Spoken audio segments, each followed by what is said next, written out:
Welcome all. My name is Rafael Jimenez. I am the Business Development Advisor of the European Union SME Center in Beijing. Today's webinar is about the green tech sector in China, and more specifically about the opportunities for European Union SMEs in this area. Our expert today is Mr. Gianluca Chiara, who treasures a long experience in China in this sector. And we hope Gianluca will tell us not only the outlook in the green tech sector in China, but also the specific opportunities for SMEs in China, not for large companies, which is a different story, Gianluca. Yes. So we will make sure to ask the right questions to Gianluca. I think we have to mention that this is a broad topic, as we can see in the agenda. Yes. Actually, this webinar is linked to a report on green tech. It's a very wide report, over 100 pages. We have divided the report into two parts to make it the reading more easy. One is energy, the second is, if I'm not wrong, Gianluca, water and environment. For each of these areas, we tell the opportunities for SMEs and also how do they fit with the 13-year plan, which is quite important. No more on my side. I want to thank again Gianluca for being here. So I'll give you the opportunity to tell us how can SMEs of Europe have an opportunity in the green tech sector in China. Thank you very much, Rafael, for your kind introduction. Thanks to the USME Center for having me here, and to all the people attending this webinar. As you were mentioning, and we can see from the agenda, we are talking about a very important and broad sector in China, the green tech sector.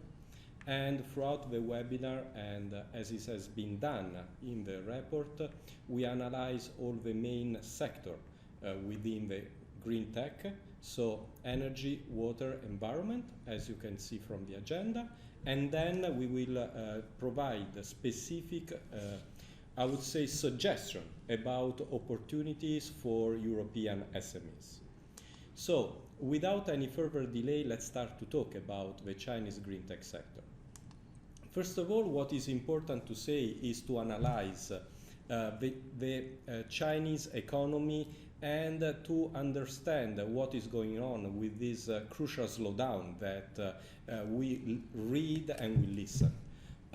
It's very important to say that somehow this slowdown has been planned from the Chinese government, because they understood that in many industrial areas China was suffering and is suffering a lot in terms of overcapacity. So the intent of the government is somehow to reshape Chinese economy to make it better and more efficient. Of course, in these terms, it's very important the role of the Chinese green tech sector, because Chinese government believes a lot in the importance of environment, energy, wants to sustain a sector that is strong but can be stronger, because of course it's facing also constraint but also providing opportunities. And moreover, what the government is trying to do, and we will see later on, is to introduce the best available technique that will help the sector to be better in the future. In order to better understand what is happening in China, we have to start to talk about the Chinese 13th five-year plan. As we know, the five-year plan in China represents the document that is approved from Chinese parliament and government every 5 years exactly.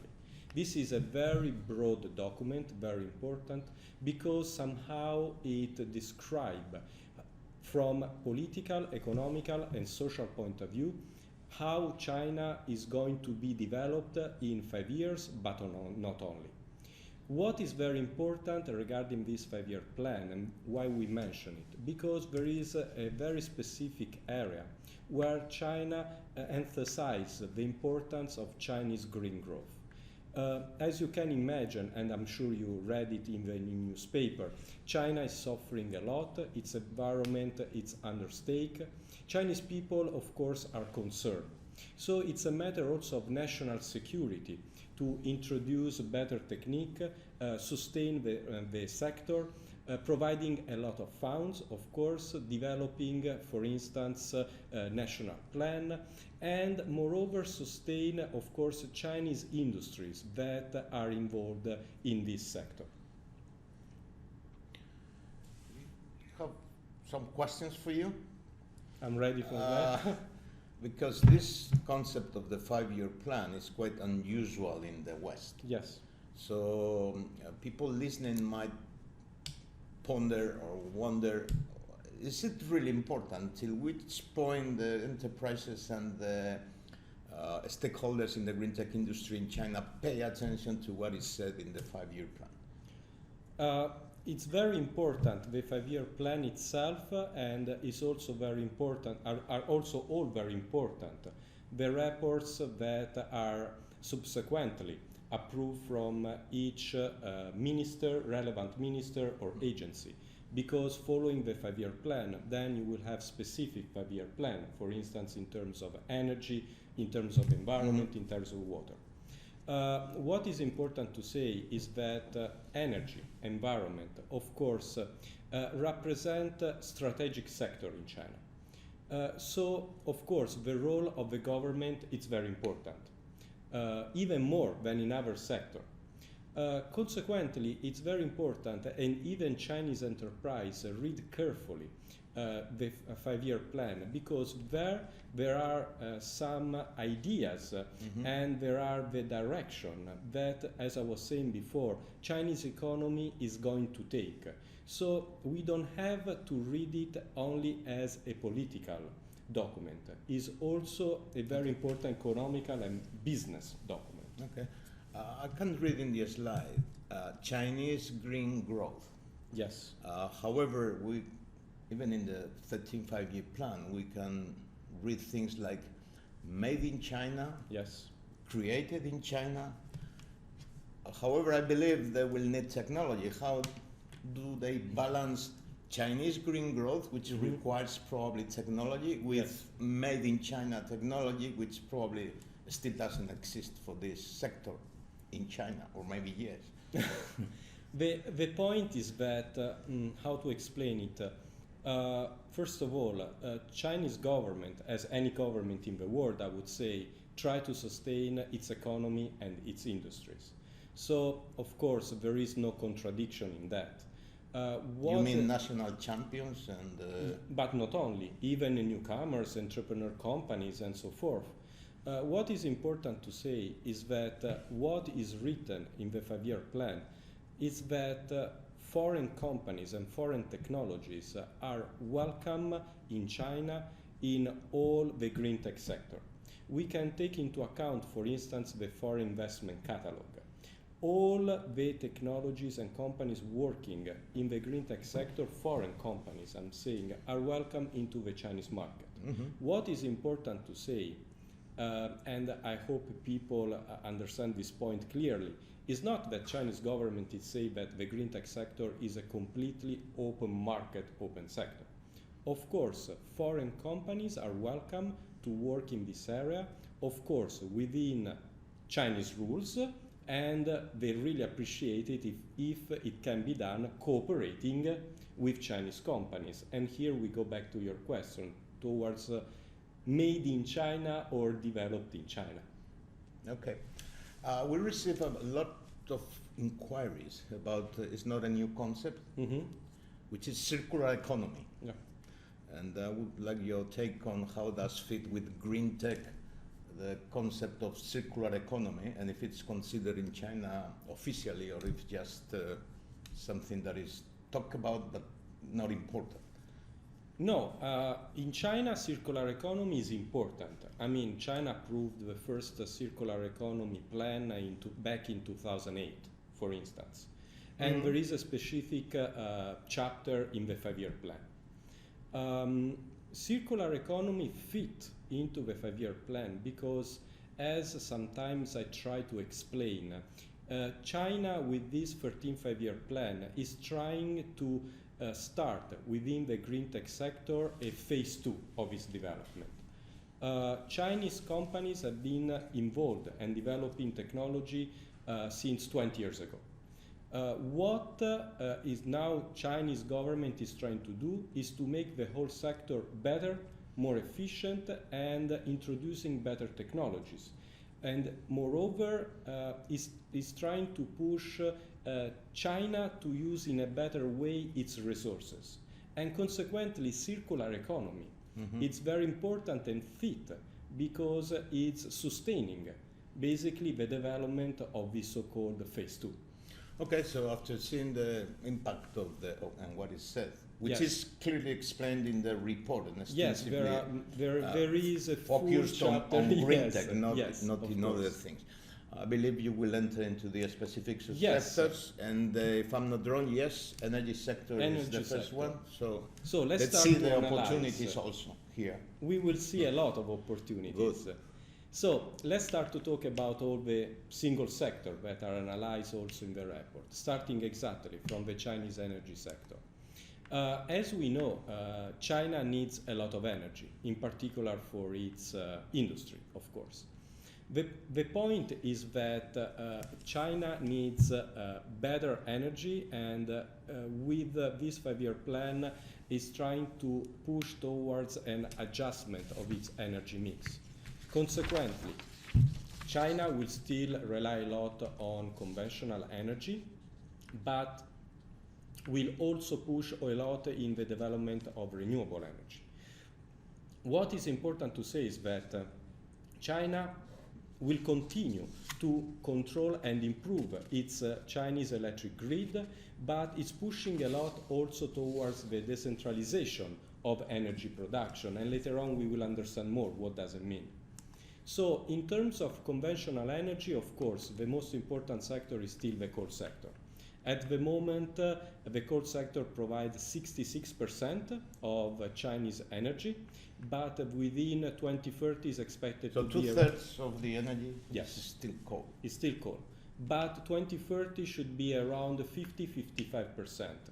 Every year, a lot of old coal plants are shut down. Which means cutting the current coal by 50% from 66, around 1/3. No, 1/3. Yes. One third, around 1/3. This is the plan, and I believe we are going to achieve it because, as I was saying, a lot of coal plants every year are shut down, and consequently, the idea, of course, is again to sustain other conventional energies like gas or nuclear.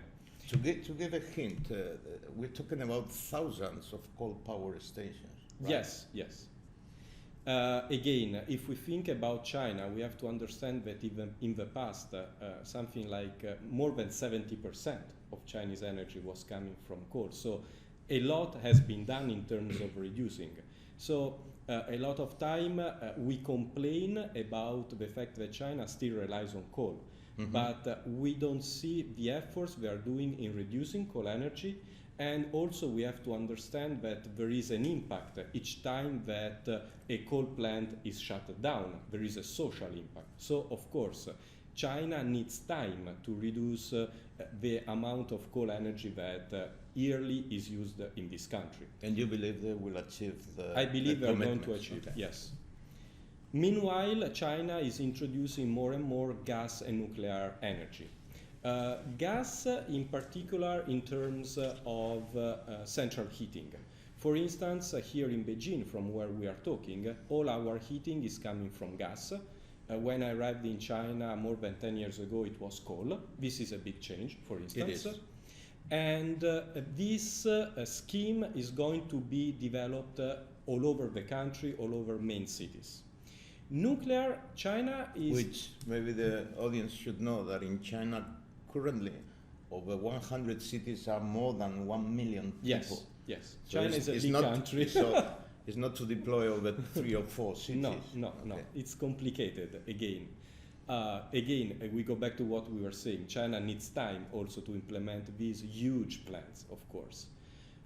Regarding the nuclear sector, China believes a lot in the development of the nuclear sector, is working a lot in developing its own technology in the nuclear sector.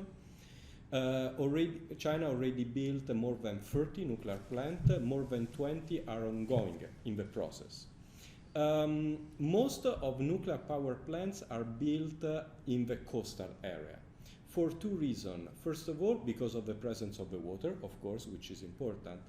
But back to what I was saying in the introduction, the idea is to bring more the energy production where it's needed.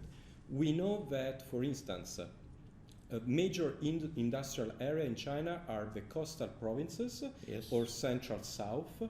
So, for instance, this is a concept that we will see a lot.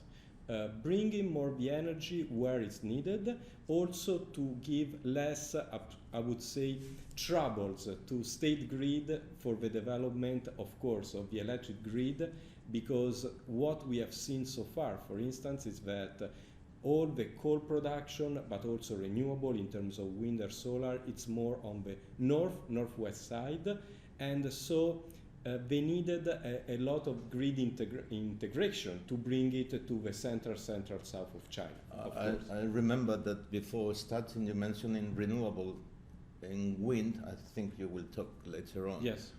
There is a lot of, and in some renewable technology, a lot of curtailment. Yes. Where the power is produced somewhere, but it's needed somewhere else. Of course. Okay, we can get into that. Yeah, we will talk later Okay. on. Oil sector, still important. Of course, it will not have an improvement, I would say, in the next 5 years, will be stable. Also because, of course, Chinese oil sector is suffering a lot in terms of oil prices, like all over the world, and because, of course, Chinese oil industries is also suffering a lot in terms of low efficiency and high cost in operation. And here we arrive to the renewable energy sector, extremely important for EU SMEs. As you can see, we don't talk about the hydropower, even though it is the most developed renewable energy in China. This because it's a very mature sector where I personally believe European SMEs can find less opportunities than in the one that have been listed. I believe for some inquiries we have that in hydropower is more methodologies for the management of river basins. Yes. Rather than technologies for the dams, etc. Yes, the point is that China has been developing a lot of hydropower, and it was the first renewable energy developed. Chinese companies have a lot of experience, honestly speaking, and in most cases they need, I would say, less the support of foreign companies to develop their plants. Not to mention the water is a strategic resource for China. Absolutely. It's for everyone everywhere in the world, but for China is very important. We will see, talking about the water sector, that even in China some experts are starting to complain about this big development of the hydropower sector because, of course, is creating also some troubles in terms of managing the water and the water, I would say, balance within the whole country. Okay. Talking about the renewable energy sector, I would say that wind and solar remain the two most important areas of activities for China.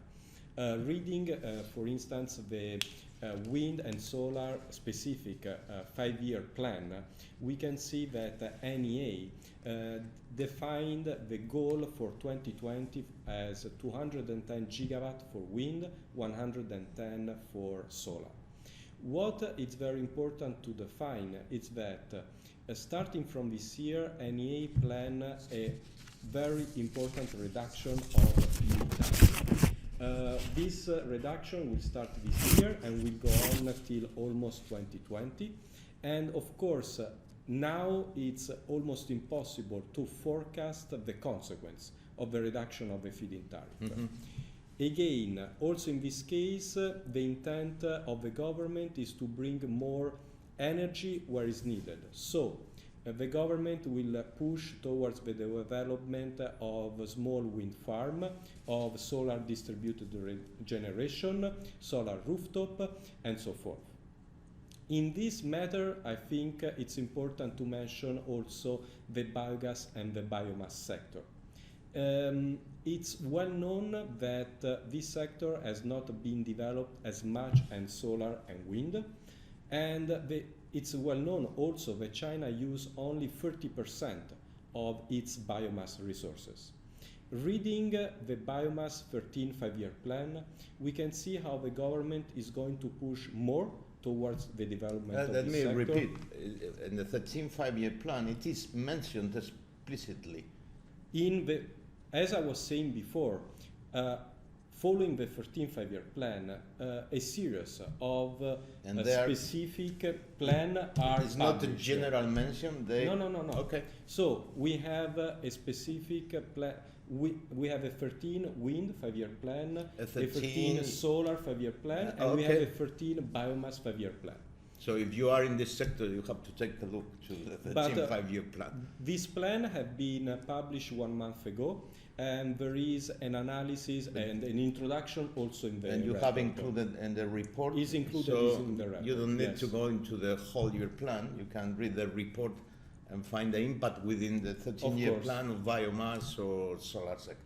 Of course, is a short summary, I have to understand, because all this plan, we are talking about 30 to 40 pages. So they are big plan, but in the report what we try to do is to provide important insight for European SMEs. Okay.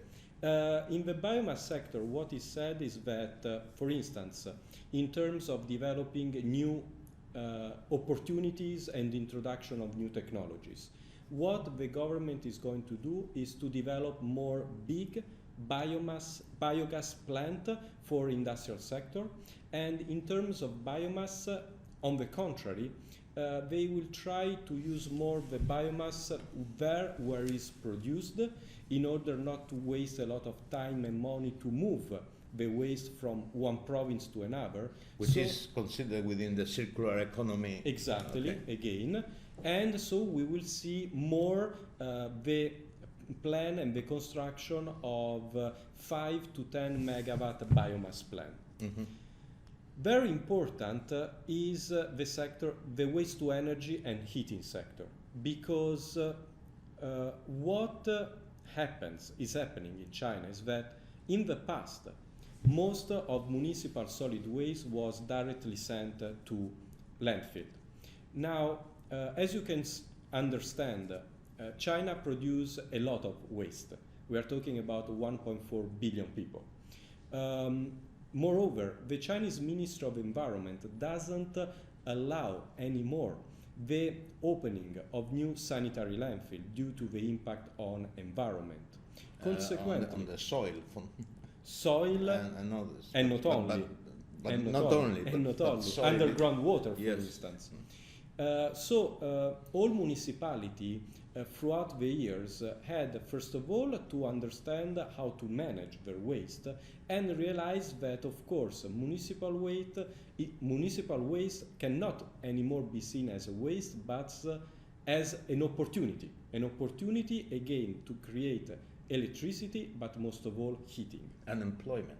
And employment, of course. I want to clarify to the audience that employment is floating over the 13-year plan, floating, but it is important they support also technologies that mean to create employment. Of course. And here there are the opportunities for European SMEs. That's the interesting part. Yeah, the interesting part. It's very important to say that, of course, the whole energy sector can provide a lot of opportunities for European SMEs. Also the conventional energy sector, because even though it's pretty much controlled from state-owned companies or big, not only European, foreign companies, there are opportunities for SMEs as well. For instance, in the coal sector, as I was saying before, all coal plants are suffering in terms of operation and management costs. So they need to upgrade their system to be more efficient. And SMEs can support a lot this improvement.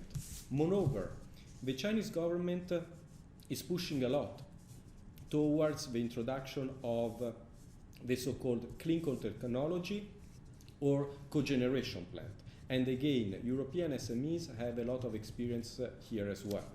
Regarding the gas and oil sector, there are a lot of opportunities, maybe not of naturally, maybe working directly with the Chinese state-owned companies.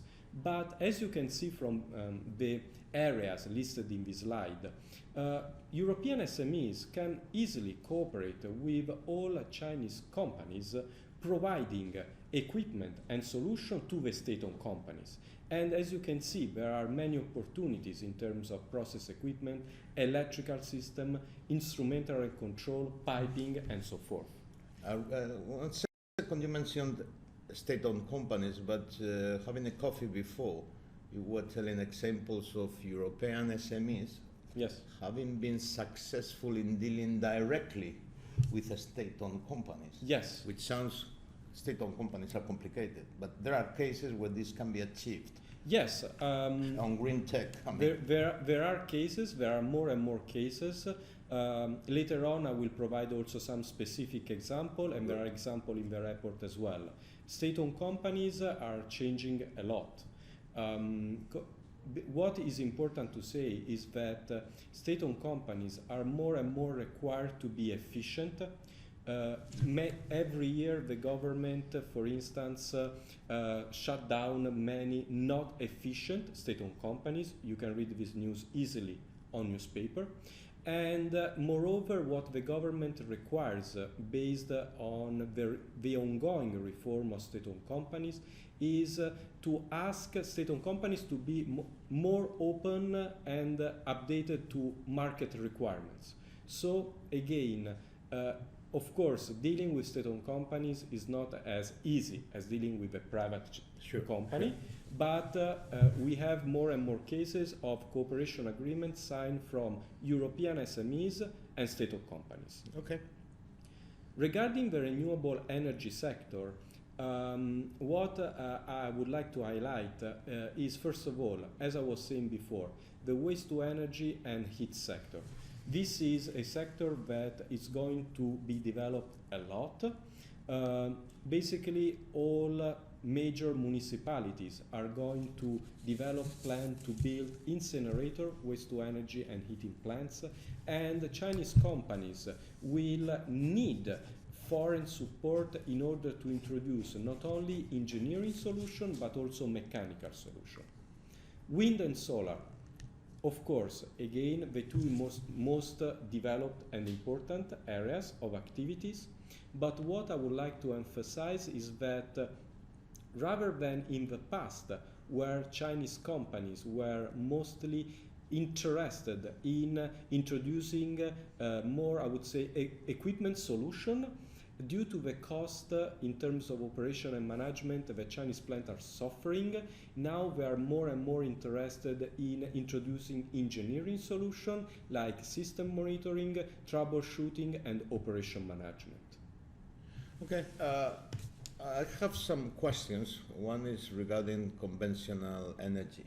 Yes. Because we received quite a few inquiries from small and medium enterprises from Europe where companies say, Raphael, we have solutions to dramatically improve the efficiency of a coal power station. Yes. Either by improving the combustion system or by reducing NOx emissions, yes, etc. However, this is what the SMEs tell us. They find extremely difficult to get in touch or to contact the companies managing certain coal power stations. What they can do to solve this? They have a solution they want to offer, but for them it's very difficult to reach the key people within the companies. What do you suggest? First of all, it's very important to say that, again, in some cases, state-owned companies can be very big companies, but we have also cases of state-owned companies at provincial or municipal level. So sometimes it happened to me as well. Maybe SMEs were targeting state-owned companies, but too big. So the important thing is also within state-owned companies to understand which one could be your relevant partner. Meanwhile, it's very important to understand that, again, these companies cannot be directly approached in such an easy way. usually you need to be presented, and consequently what I would suggest them is to find within Chinese territory someone that could facilitate this dialogue. Again, a straightforward, I would say, business approach from Europe to China directly to a state-owned company, honestly speaking, is not very successful. Okay, in some cases they say it is not that they do not respond to the emails, is that we have checked they do not open the emails. And yes, I believe unsolicited requests usually are ignored by the companies in China. The point in this case is that, again, I've seen sometimes also this mistake has been done. There are email sent directly to the general, I would say, email of the company, and this is a mistake. It's ignored completely. It's ignored because, first of all, Chinese, as I was saying before, believe a lot in direct relationship. Then you have to understand that these companies can be very big. I mean, most of them have hundreds of thousands of employees.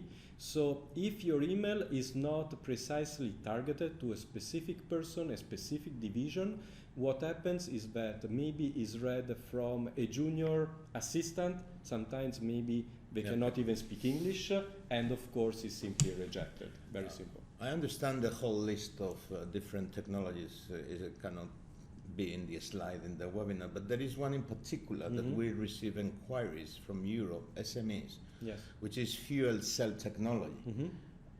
I don't see it. Well, you don't see many opportunities.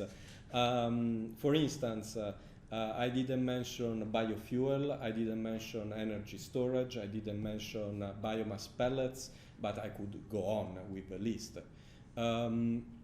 First of all, what I would like to emphasize is that not only because in this webinar a solution is not mentioned, it doesn't mean that doesn't have opportunities. Okay. Of course, in the report, everything is much more explained. What is important to say for the energy sector, but this is relevant for all the other sectors we are going to discuss, what we are trying to emphasize is that China is developing a structural development of all sectors. So in the moment you have in your hand a very good solution, you are one of the champions in one specific sector, you have opportunities in the energy sector like in all the other sectors. Again, it's impossible to say what China can or cannot be interested in. Chinese are open to develop cooperation in most of all subsectors for any main area we're discussing now. Okay, so we can go on. This is a topic. Water is another very important topic. Yes, in conversations held during the report preparation and writing surprised us a lot, so we want the expert to clarify some things on this sector. Because I have to say that I'm usually surprised from the fact that I emphasize the importance of Chinese water sector. Because honestly speaking, most of the time in news paper we read about the problem of air pollution, we see picture online, we read about renewable. But water is a very important area, also of opportunities, because first of all, China needs a lot of water. Water for its industries, water for its agriculture sector, and water for its people, of clean water. The problem is that China doesn't have a lot of water, and most of its water is polluted. Consequently, what China is trying to do, starting from this 13th five-year plan, these numbers, these numbers, yes, are basically official. Wow. I mean, you can find these numbers also on official website, and you provide the link into the report. On the report, there is the link on all the major minister or official report that have been published in China. And unfortunately, these numbers are pretty real. This is another big change compared to the past. In the past, we couldn't see this number. Now we They are can read. accessible. Now, even if you link the Chinese Ministry of Environment website, You can see those numbers. You can see basically this number, yes. Okay. And what is important to say, consequently, is that what China needs to do is to sustain its industry, because as you were saying before, China needs continuously to sustain the industry, to provide the job and work, of course.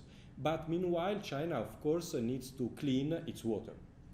Now, in the past, China has been pushing a lot towards the development of municipal wastewater sector. We have now basically municipal wastewater plant in all major municipalities in China, and the rate is pretty good. We are around 85 to 90%. So very good. The point is that sometimes the technology For municipal. For municipal. What is important to say is that sometimes the technology used was not the best. So in this case, Chinese plant, also in this case, I would say, suffer in terms of cost in operation. And to make the whole, I would say, area more efficient, Chinese government is pushing a lot towards the development of BOT and PPP projects. In particular, PPP projects so far have not been successful. Explain PPP, some of the audience. BOT, build, operate, transfer. Sir, yes. PPP, private public partnership. The idea here is basically to merge the municipal government that can have an overall understanding of what municipality needs with the private, I would say, more effective understanding of how to build a plant. Okay. The problem is that so far PPP projects in China have not been successful as the government was expecting. But again, reading the 13 water 5-year plan, we can see that China will continue to push in this area. One sector that it's very much described in the 13 water but also environmental 5-year plan is the industrial wastewater sector. Basically, the Chinese government targeted all main industries, and we are talking about petroleum, chemical, pharmaceutical, food and beverage, leather, tanning, electroplating, and so forth. Let me remark this, because sometimes we forget that China is and it really is, the factory of the world. So some might say, why we talk about textile in green tech? And the reason is that being the factory of the world, it produces a lot of wastewater. Exactly. So I guess sometimes some SMEs might find an opportunity to solve a problem in a specific industry, which looks far from the concept of green tech, but actually they need to comply with the regulations. In the industrial sector, basically almost, I would say, every month, every 2 months, we see published new standards and regulation. I've seen and I've been involved in the past in a very specific area. I will give you an example. I've been working, for instance, with a small medium enterprise, cooperating with exactly on the leather and textile area, yes, which is in the south, in Zhejiang province. And the hair removal? Of course, also because in this sector we know that a lot of chromium is used. So again, we are talking about cancerogen water, we are talking about heavy metal present for the production, and of course, so the industrial wastewater sector is extremely important. Important also because it involves basically millions of factories that are obliged from the government to upgrade their system in terms of using less water, less heavy metal, and then properly treat their wastewater. And also important for us as the USME Center, because in Europe there is a powerful network of small and medium enterprises, yes, with technologies regarding water. Of course. Another very important sector is the sludge and sewage sector. Another sector that in the past we didn't hear a lot. And this because in the past, somehow as for the municipal solid waste, most of the sludge was mostly sent to landfill. Again, which they cannot do now. They cannot do it anymore because the Chinese Ministry of Environment doesn't allow it anymore. So we see how there is an improvement also in terms exactly of laws, regulation, and ways of treating the waste. We will see more and more, in particular from my personal point of view, state-owned companies interested in developing and introducing effective technique in order to to manage the sludge and also to reuse the sludge also in the industrial area. Finally, we have to talk about the rural and agriculture sector because again, we rarely talk about this area as well because we understand that China is very big. All different agricultural areas are very much scattered around such a big country. But China is going to approve more and more water conservancy projects. And as we can read from the 13 Water 5-year plan, a lot of funds will be put also in this sector. And so here we come again to... This is my preferred slide again. Yeah. Opportunities. Opportunities. Even though we rarely hear, we hear less about the water sector, I believe that... I will ask you about this in the Q&A. Okay. Here there are a lot of opportunities. First of all, as you can see from the slide, China will put a lot of funds to develop a national plan, but also to sustain industries in improving their system.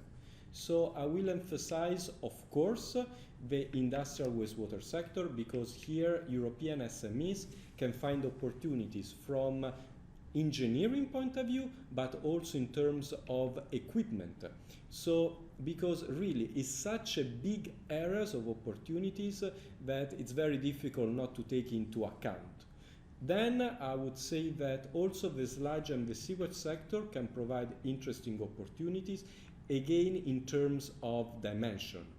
The rural and the agricultural sector is a very positive sector, but the problem is that, again, from my personal point of view, so far the government is more pushing it through national plan, and so maybe for European SMEs is a little bit more difficult to be involved directly in such open, I would say, big projects.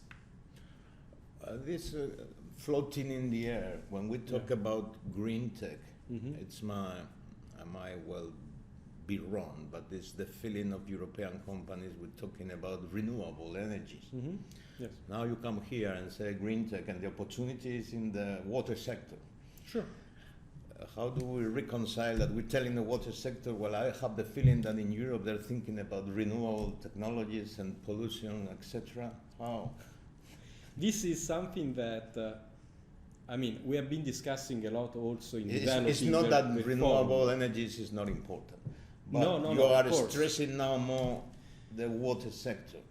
It's not a matter of stressing more. What we try to do, developing the report in such a broad market, is to go beyond what we usually talk about.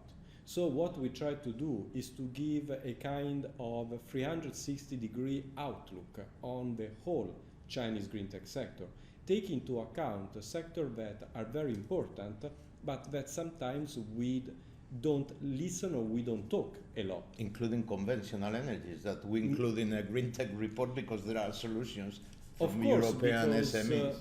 First of all, we have business opportunities, but again, providing solutions that allow, for instance, a coal plant to give less air pollution, to be more efficient, to use less energy, to provide a solution, for instance, to oil company, in order to have, we will see later on, less oil spill. Of course, this is connected to the development of the whole green tech sector. Yes. So we have to, I think that sometimes we need to have also a broader approach, also in order not to lose important opportunities for European SMEs. Yes, recently a European SME was telling us that this 66% you mentioned of energy coming from coal will not disappear overnight. Of course. They need to make as much as they can to improve the current technology, and this is where it fits also in the water sector, the very advanced ideas of SMEs in Europe. Absolutely. Again, as I was telling you before, it's a process that we are facing. China started this process around 20 years ago, and this process of improving the whole green sector will continue for another 20, 30 years. So again, there are plenty of opportunities in all sectors for European SMEs to be achieved. You mentioned also a sludge treatment. Yes. However, isn't this completely dominated by SOEs? Or? It's not completely dominated because, for instance, when we talk about SOEs is state-owned enterprises, I mean public companies. Government companies, not some of them can be public, by the way. Yes, exactly. But not completely, because there are also very big Chinese, I would say, private companies involved in the sector. But what is important to say on this regard is that somehow we were mentioning that before.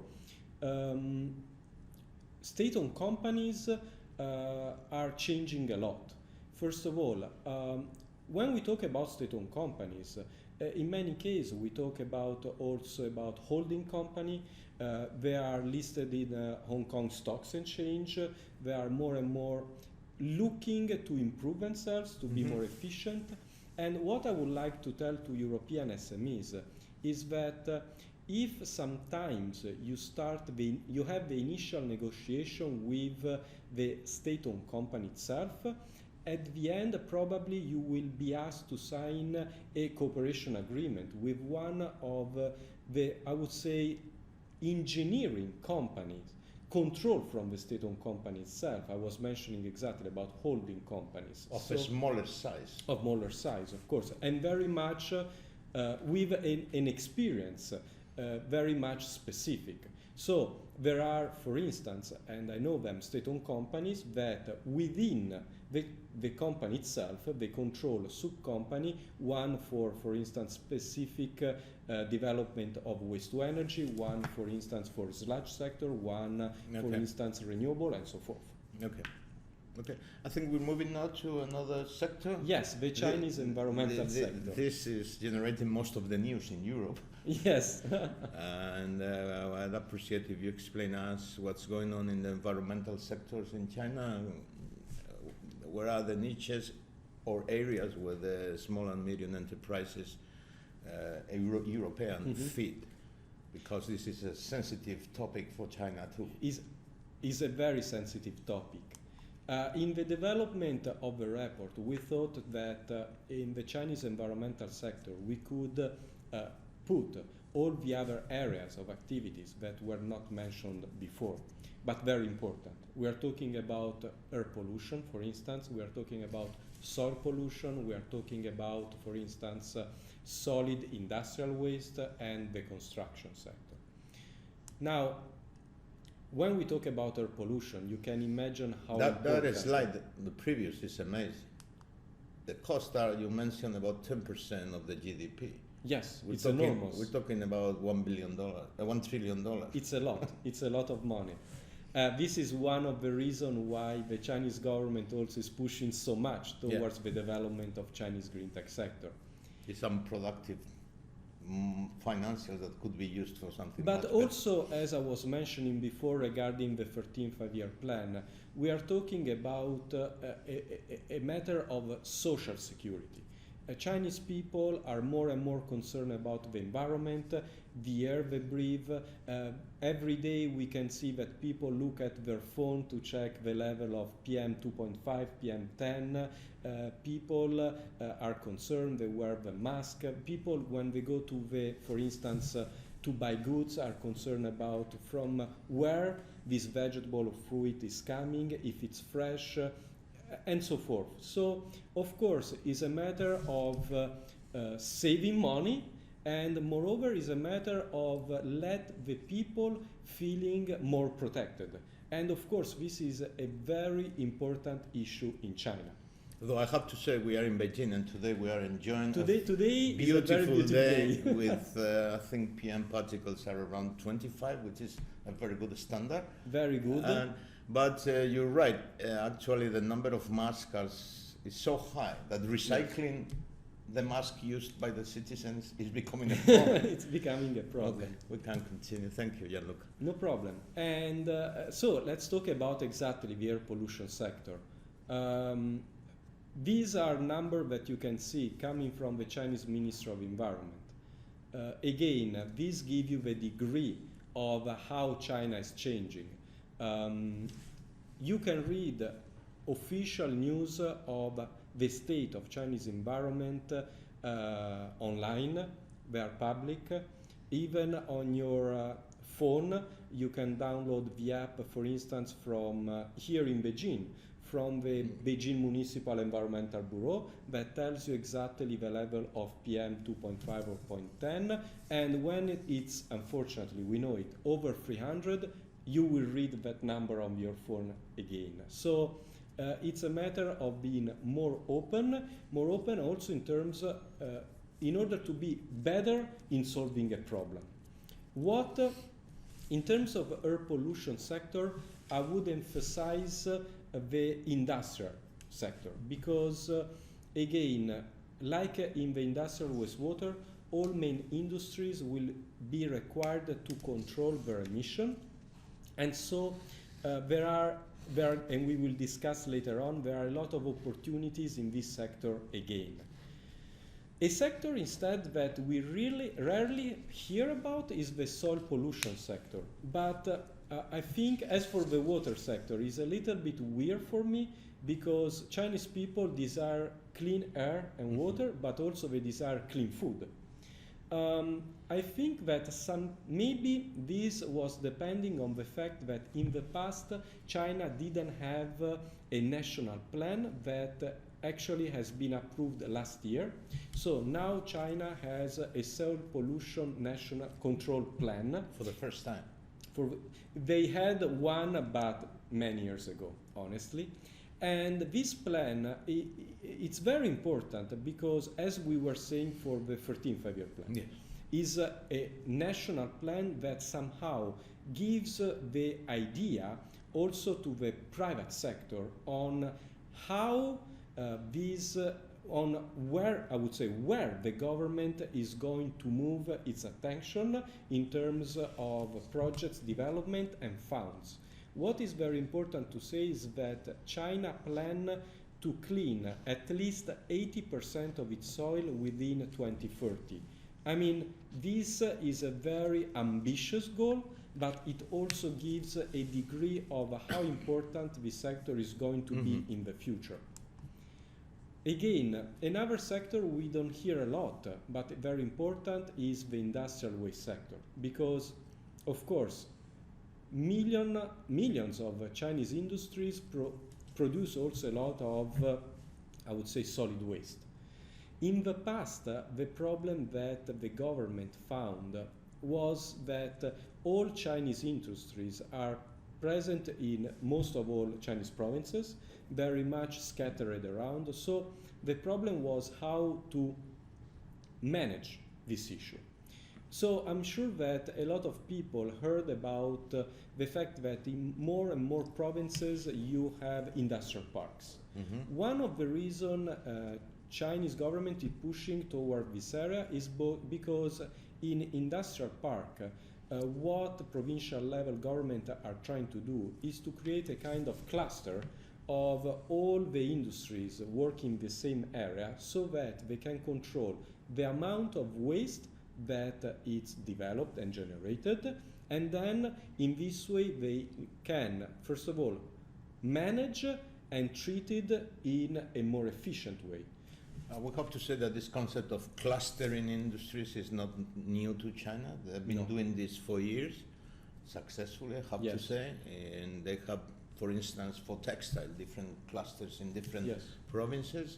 And when they do the plans, they always are thinking about what will be the center for the cluster center for the next technology or the next project. Exactly. So this concept is very important. For instance, this is something different than in Europe. In Europe, we are most used to B2B business.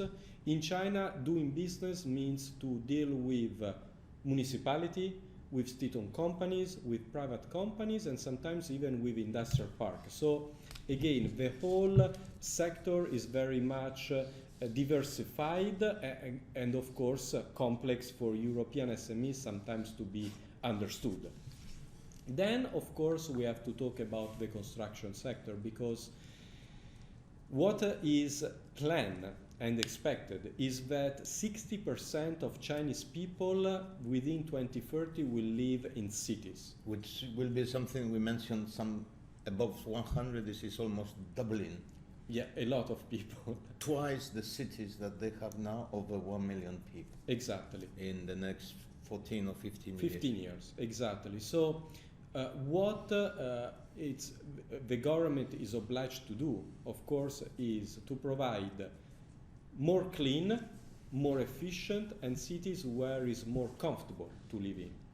So this sector is extremely important because in this area the Chinese government is introducing solutions that can be applied right now, for instance in real estate and urbanization sector, or also is trying to achieve through the smart cities plan solution that could be applied more in the long-term period.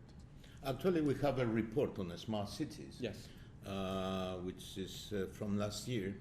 But if the audience reads this report, they will check. Actually, we don't talk about the smart city. We talk about the smart transportation, the smart water, the smart something, and things like a smart water.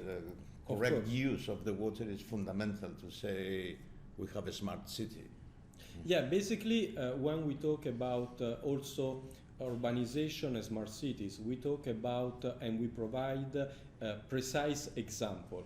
And here, if we go back to your favorite slide, no, let me say that you mentioned construction sector, to let the people listening know that we have a green construction report, which is focused on the elements that are useful in China in the construction sector from a green perspective.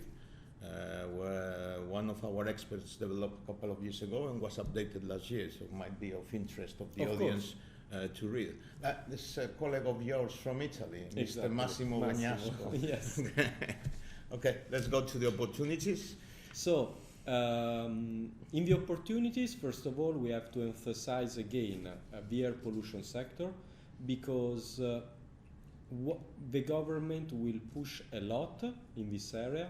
It's official that all the local environmental bureau will have to work a lot in order to control air emission from all industries, and consequently again there will be European SMEs will have a lot of opportunities in developing cooperation program with Chinese plants and companies in order to control exactly air pollution coming from Chinese industries, soil pollution and industrial hazardous waste. These are two very interesting sectors because mostly, I would say, private enterprises are involved in these areas.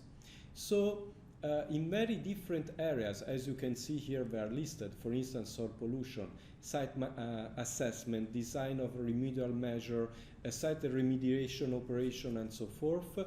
European SMEs can find opportunities to develop cooperation with Chinese companies. And finally, of course, construction sector. It's impossible to make a list about all the opportunities. Yeah, understanding the report is much more developed Of and course, detailed. there are many pages discussing all the opportunities for the European SMEs. In the construction sector, we can talk about heating solution, we can talk about, for instance, electric cars, we can talk about a solution to waste less energy, and so forth. So again, opportunities are many. May I ask a couple of questions? Please.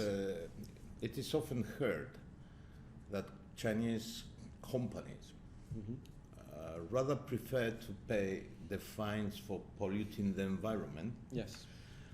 They prefer that rather than to put remedial measures. So what is the hope for European SMEs that have some remedial measure to contribute to a less polluted environment if someone says, well, we prefer to pay the fine and continue business as usual? Is this changing or? It's changing. Okay. First of all, it's very important to say that also this point sometimes is difficult to understand in Europe. Also for the government, it's very difficult to understand how much should be the fine, because there are very rich provinces, there are less rich provinces, but the fine should be more or less similar all over China. Said this kind of, I would say, attitude is changing a lot, because first of all, China 2 years ago approved the new environmental law, and in this law, first of all, it said very clearly that China, as I was saying before, will control more and more that all industries strictly follow the standard approved from the government. It is said that official and owners of industries that don't fully complain to the laws and the standard approved from the don't government. comply. Don't comply to the laws and the regulation approved from the government.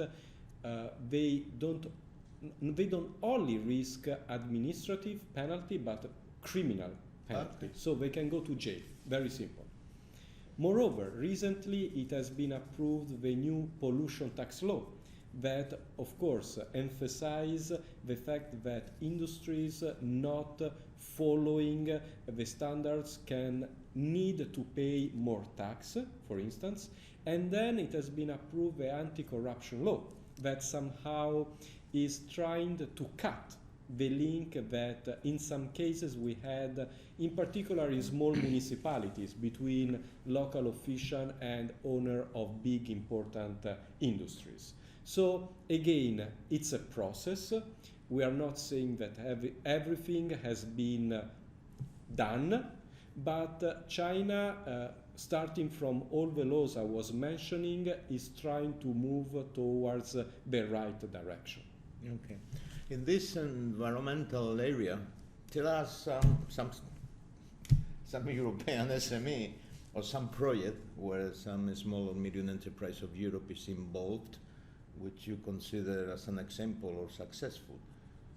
But there are many opportunities and there are many examples. The problem is that what I noticed... We want to know one or two. But for instance, in soil remediation, there are several examples in the central provinces, like in the Changsha area, for instance.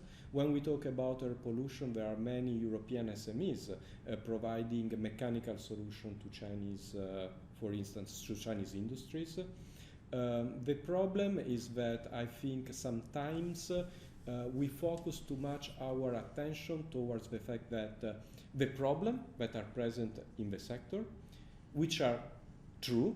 The green tech sector is not an easy market to work in, but just reading and going through the companies member of the European Chamber of Commerce or the National Chamber of Commerce, it's possible to see how many European SMEs are already present on Chinese market working in China with alternative, of course, business solution and I would say luck. But in any case, we are here and we are working. Actually, not a long time ago, there was an Italian entrepreneur. You come from Italy, although you live in China a long time ago. Yeah. And they have already worked in a project which is to convert ashes into ceramic tiles. And again, the proximity of where the ashes are produced to where the factory is located is fundamental, but this is patent from Italy, and I believe it's in Shandong province, so this is an example of how to circular economy again. Exactly. Okay, no more questions my side. So this is a very important part. Very important. Because one of the problems of the enterprises, the small and medium, is how can I enter the Chinese market? Exactly. So we want your view, specific for SMEs, of course, and for this sector, which might be different than, let's say, healthcare or medical devices or food and beverage. So it's very important when we talk about entering the Chinese market to understand how much the whole green tech sector has been changing throughout the years. What I can tell you, since I arrived in China more than 10 years ago, the whole sector basically completely changed. First of all, as I was saying before, it's already 20 years that Chinese companies are working in this area. So there are already thousands of Chinese enterprises involved in the green tech sector, and moreover, there are hundreds of foreign companies. What is very important to say is that Chinese enterprises already developed good technologies and in some areas extremely good technology. So approaching the green tech sector means that the whole area needs the best solution, the best equipment in order to provide that important added value that Chinese companies needs. Basically, what they need and what they want are the champions in some specific areas. This is very important to say. Another very important market is that, very important, I would say, change in the market is that in the past, Chinese companies were mostly trying to develop project-based cooperation. Mm-hmm. What does it mean? The idea was to develop a project and through that try to understand the mechanical or engineering solution in order to replicate it in other similar cases. They understood that this is not possible. Engineering is very difficult. And consequently, they are redefining the importance of know-how and R&D development. For this reason, they did a kind of requalification of European SMEs because what they are looking for basically now is companies with whom they can develop long-term period partnership. What they propose are cooperation agreement of 10, 15 years. What they propose are joint ventures, are exchanging of share. Because again, what they want to do is not just introducing a technology, but they want to improve it and develop it together with the company that is proposing the technology itself. Based on this fact, it's very important to understand that, of course, these open up many more opportunities for European SMEs, but also bring to another point. So the selection that Chinese companies apply is very stringent, of course, sometimes can be long, because European SMEs need to pass a series of steps. They need to talk with the international department, engineering department, and based on this procedure then finally arrive to the point that an agreement is reached. So what European SMEs need to do before approaching the Chinese market, because also some kind of homeworks we can say need to be done. We prefer if this homework to be done before. And if it's something that our SMEs do not have to spend money. Yes. Okay. We don't want them to spend money until being ready for China. The point is very simple. Again, we are not here saying that entering the Chinese green tech market it's easy or is quick. What we are saying is that it's possible, is real. But the point is that, as we have seen throughout the development of the webinar, the Chinese green tech sector is very wide. There are sectors that are more developed than others, where there are different players, sometimes state-owned companies, sometimes more private companies. There are specific areas that can be more developed in some provinces and less in others.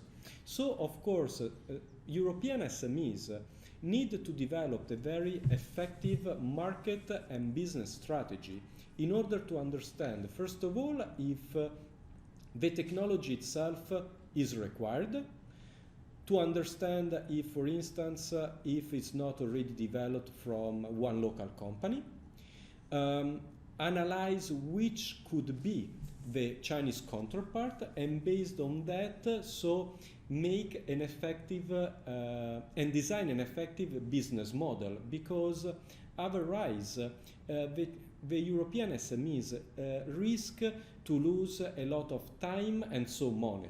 But we know that European SMEs have, I would say, three major constraints: time, human resources, and funds. So developed a good and effective research ahead can support the waste of money in a second phase. Moreover, this is another part where sometimes European SMEs lack. They need to prepare a very good, effective, complete presentation. Mm-hmm. What European SMEs need to understand is that in China we have the presence of, again, hundreds of companies, of foreign companies, not only European, American, Japanese. But this is across all sectors. We tell SMEs that you should expect in China not only the competitors that you have in your own industry in Europe, but you will find your competitors from all over the world, of course, in this market. So your presentation somehow has to be seen like your business card. And based on that, you understand how it's important to move yourself somehow outside the crowd. Because it's evident that if I am a Chinese company and I immediately receive a presentation, in English of course, we are not expecting in Chinese, where it's immediately clear what the company is, its history, what is the technology developed, where there are already presented very clear best practices, where it's immediately defined what the company would like to achieve in China, what they can provide, and so forth. You understand that this helps a lot in starting an effective, I would say, dialogue with the Chinese company. Another important element is also that you have to be ready to localize your technology, because for two main reasons: from a cost-effective point of view and also from a technical point of view. From a cost-effective point of view, why? Because, again, we said before, Chinese companies already developed very good technology. So you have to understand that China is open in introducing new technology and better equipment. But if your equipment might cost 10 times than, I would say, the best Chinese champion, you have to understand how this put the whole business in a difficult stage, I would say. This is also across the board. I mean, happens across all industries, and we have seen this more and more. It is if your product or service, it is in terms of price above the average of what can be bought in China or acquired in China, you need to show substantial improvements over the local product. Otherwise, the message is buy local. This is, I believe, in one of the latest reports of not from us, from European Chamber of Commerce. Foreign companies have noticed this as a substantial part of the competition now, that they go healthcare or medical devices or whatever product, and if it's done on manufacturing in China, the pricing component is very important. So you have to show some real added value linked to your price. Basically, I was saying also in the beginning, Chinese companies are rich, of course, they are ready to pay, but it's not these funds are unlimited. First. Second, the point is very simple. In many cases, the problem they have is that it's very difficult for them to justify an investment on a specific product that, as I was telling you, can be 5, 6, 7 times more than a local product. Because Chinese companies all over the world, they also participate to international bid. So for them it's almost impossible to do it. This is one very important reason. That's why we talk about localizing, because for them it's easier to justify if they spend maybe 20-30% more than the local champion, and there they introduce the best technology. But if the difference is too high, they basically don't receive the approval from the internal financial department in order to do the investment.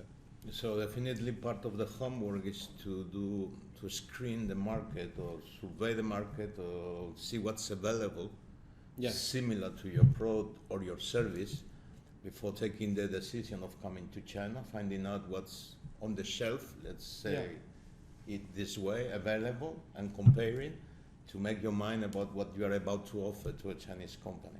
And this brings us to what I was telling you before. You have to also localize your product from a technology point of view, because as we are saying, all Chinese plants or industries are already built. So, of course, you need to adapt your solution to a plant that maybe has 15, 20 years.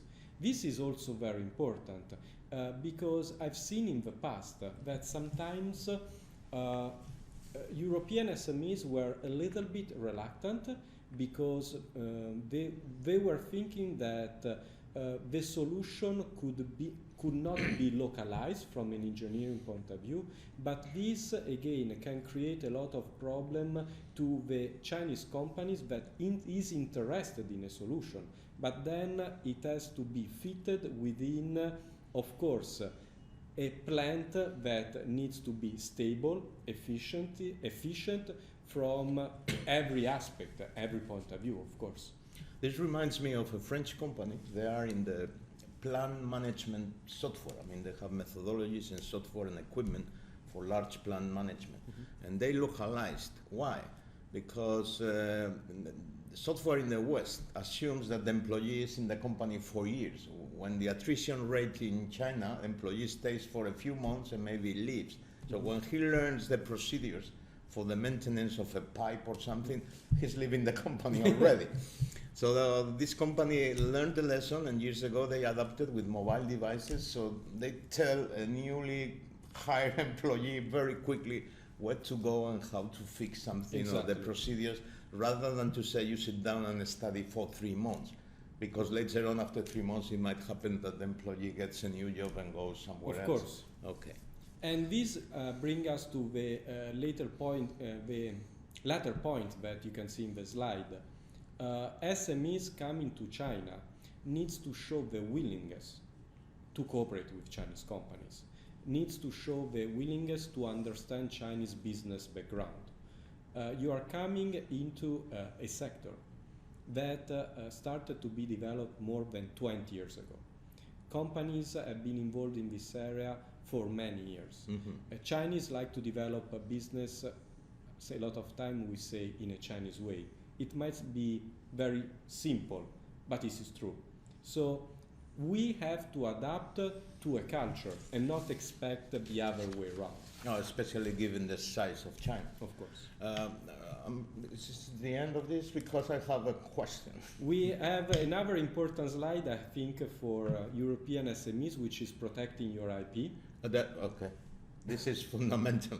Never come to China without your intellectual property and trademarks properly protected. What I would say is that, first of all, before entering in Chinese market, of course, we always recommend in your business plan to keep some money in order to develop a fruitful dialogue with a local legal companies that will provide, all the suggestion in order to protect your IP, but can sustain and help you also in drafting local, partnership agreement, contracts, and so forth. Yeah, we have some reports showing how to enter the Chinese market from a legal perspective. You will always read the reserve in your financial plans, some percentage of your expenses for legal advice. This is fundamental in China. What is important to say on this regard is that, first of all, as for all Chinese sector we have been discussing, also from this aspect, China is improving a lot. Chinese laws protect more and more not only Chinese but international IP. If you go or you have the risk to go in to have any trouble, and you will face yourself to a litigation court, you will find Chinese judge speaking perfect English and knowing all international laws. But what is more important to say is that, as I was mentioning before, there is less interest from Chinese companies simply to steal your technology. Because from a business point of view, as we were saying, and I emphasize this part, the majority of Chinese companies are looking for developing partnership, long-term cooperation. They want together with you to develop your technology also in China, but also to spread it out in other markets like Southeast Asia or Africa. So there is less interest, I would say, in just trying to copy a little bit and develop. Also because the whole market is going to be more and more efficient. So this interest was present more in the past. It is yet present, but I believe that in the future the whole situation will be much better. However, do your homework and yes, it's very important. I want to make it clear that things are improving thanks to the joint efforts of teams in China and in Europe. But still, we strongly recommend never forget to protect either your trademarks or your intellectual property before dealing in China with potential partners. This is extremely important. Yes. Previous entry in the Chinese market, you gave an explanation of what you call requalification of SMEs. We go to the previous slide, yes. Yeah, previous to this one. Okay, this one. Okay. You say have been somewhere you mentioned. The 4 point, a Chinese big player made a major requalification exactly. European SMEs. Yes. So didn't understand very well this part. I'm sorry, it's my fault. But if you could clarify a bit. It's very important to say that basically what is happening in China is a requalification of the role of SMEs, also Chinese SMEs, because in the past most of Chinese economy was controlled from big companies. Chinese SMEs are more and more present, even though they still find a lot of trouble in having and developing successful businesses. But what is important to say is that Chinese companies are going more and more abroad. They are participating to international fair, exhibition, and in these events they had the chance to understand that European SMEs experience is no less good than the one of big foreign companies. In the past, Chinese companies, also for a branding issue that is very present in China, for them was somehow easier to develop dialogue with big important companies. But now Chinese companies believe more and more in European SMEs. They understood how European SMEs are good in developing technology. They like their business approach, the fact that they are very, I would say, they are flexible. And I would like to emphasize one point. In a recent interview, I heard Jack Ma, the founder of Alibaba, saying that Chinese economy depends on companies with 30 employees. Now, 30. For people like us, we understand this very well. in Europe. In Europe. But I can assure you that such a sentence is a shock. Where for them an SME in China is 1,000 employees. And also because for them in the past was so difficult to understand how European economy could depend on 99% from SMEs. So again, China also in this case is moving a lot, is changing a lot. And again, I would say sentence like the one we heard from Jack Ma gives a degree of how China is changing and how China is looking at SMEs. It's a kind of a small is beautiful now. Is a kind of, yes. Which is quite a bit the difference with the mentality some years ago. I have another question regarding entering the Chinese market. It is frequent that companies, also in green tech, they come to China, they attend an exhibition or come as part of a delegation. Everything runs very well. They meet other companies, counterparts in China. They agree on start talking about. Later on, they return to Europe and they send emails to the companies. No response. This is not new to you. It's not new to me because it happens also in other sectors. How these companies have to proceed to reactivate what was either promised once they were in China, visiting China, or because they feel like we went there, we had a good time, a lot of hugs, a lot of nice conversations, lots of plans, however, later on, no progress. First of all, this is a very common problem. We can see every month, basically, delegation from all over Europe bringing companies to meet and to develop B2B with Chinese companies, right? The point, it's very important to say, somehow we were mentioning this before.